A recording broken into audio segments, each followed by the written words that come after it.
Welcome back to another video. So after the buffs that happened earlier on today, we're taking in our newly ranked rank 2 6-star Mr. Fantastic Attack 6.2 to tackle this annoying Mordo boss. He's an absolute banger now after the update, and we're going to go wreck this Mordo. He does start with all of his available pre-fights on the very first fight. We've not fought anyone yet, so that is really helpful for this champion, as the more debuffs he has, the bigger his attack rating is. Now we are using the White Mag's pre-fight because Mordo cannot purify the stun and evade us when we parry in heavy on this fight, and that's really going to be a strategy here, just parry in heavy because of the node combinations. So this fight is pretty nasty with the node combinations. We do have enhanced special 1, so his beam is unblockable. A special delivery, which means we have 15 hits and then we need to throw a special to reset the timer, or else we degen a lot. Then we got the nasty global, where the attacker gains 1 charge every 5 hits in a combo, and we can get rid of them either by intercepting or heavying, so parry heavy works very well. We get too many charges up there on this fight. When we do kill him, or when we get to him to 1%, instead of killing him we would take a massive blast of damage, and we really don't want that. Next up we have the most annoying node on this fight, strength in numbers. So every member of the attacker's team that is knocked out, the attacker suffers 12.5% attack and ability accuracy reduction, which can be pretty damn annoying in this fight, especially with all the spite and increased buff duration.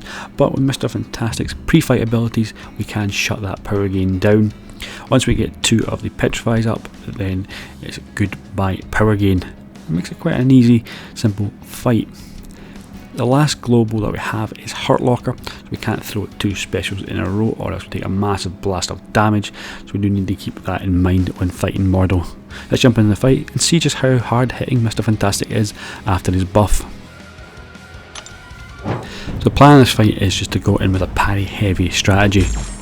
That is just down to not only the special delivery, but also the do not go gentle global nodes. With 15 hits to get to our special, we do get some decent power gain off of a parry heavy strategy. Also with the do not go gentle, when we do get 5 hits, the do not go gentle charge we get ourselves, it can be removed by intercept or a heavy. It's 2 charges removed for intercept, 1 is for a heavy, and with the 1 hit heavy that Mr. Fantastic has, it's just a great counter for this global. And Mordo's going to throw this SB1, and now he's converted the Careful Study debuffs into a Careful Study passive, which now triggers our signature ability, which makes our combat power rate increase by 19% for each passive Careful Study on Defender. So it's going to really help us get back up to an SB2. There's a spoiler here, I do a back-to-back SB2 and take a big delayed blast. It is a mistake from me, I did forget about it.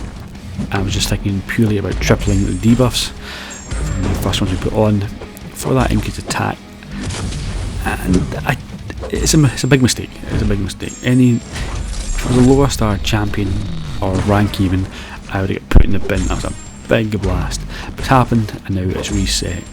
We go back to parry heavy, and we're going to race to an SB3 now. We're going to see how big that passive fury actually is. So keep in mind we are doing 13k heavies at the moment when we crit. It's going to be interesting to see what that number is when we throw the SB3 to get the big chunky passive fury that has been increased in potency since his buff. But since I've been rambling on for like a minute or so, Mordo is just about to drop down below 50%. 33 hits in, this was a 440k Mordo. Previously I'd probably had to reuse the full Fantastic Force energy to get Mr. Fantastic to have some decent damage, but that is now not the case. We're only running the Invisible Woman synergy for the 25% increased debuff duration. It's not actually needed, to be honest, but it just makes things that little bit easier if Mordo decides to turtle up and not throw a special or attack us. There, when I said keep in mind the heavy damage we did previously, it was 13,000 and now it increased up to 30k. That's really not bad, and we did have a 42k SB3, that's some pretty nice damage. Even with the extra we increase from the White Mag synergy, that is a massive amount of damage that Mr. Fantastic can do from his heavy and special 3. So the damage increase is super nice. This fight has gone super quick. It's actually gone a lot quicker than I anticipated. His damage is going to say I'm really impressed by it. The buffs this month have been fantastic. no pun intended. We're going to finish off this fight now with this SB3. It takes Mordo out of the game and makes this fight super easy. We don't have to deal with any power gain, the pre-fights and all that. The only thing I did was wrong was the double SB2, but in the end it didn't matter and we absolutely nuked this Mordo. Previously a really annoying fight, but now, you know, Mr. Fantastic is an absolute beast of an option to take out this Mordo. If you like this showcase of Mr. Fantastic's buffs, drop us a wee like, and I will catch you in the next video. All the best.